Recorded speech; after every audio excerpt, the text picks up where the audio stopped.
Cleaning the spigot.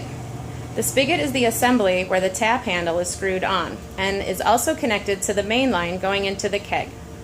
The spigot must be cleaned when there's no pressure going to the keg tap handle. Step 1. Turn the gas valve off by rotating the knob clockwise until it stops. Step 2. Untap the keg by rotating the tap counterclockwise.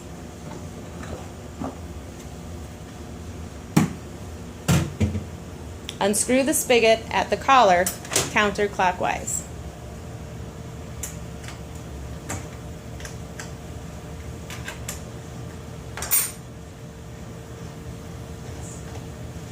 Soak the spigot only in coffee cleaner and clean water for a minimum of 1 minute.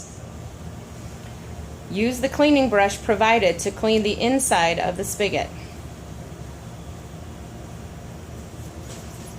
Rinse the spigot with clean water and reattach the spigot tap and turn on the gas.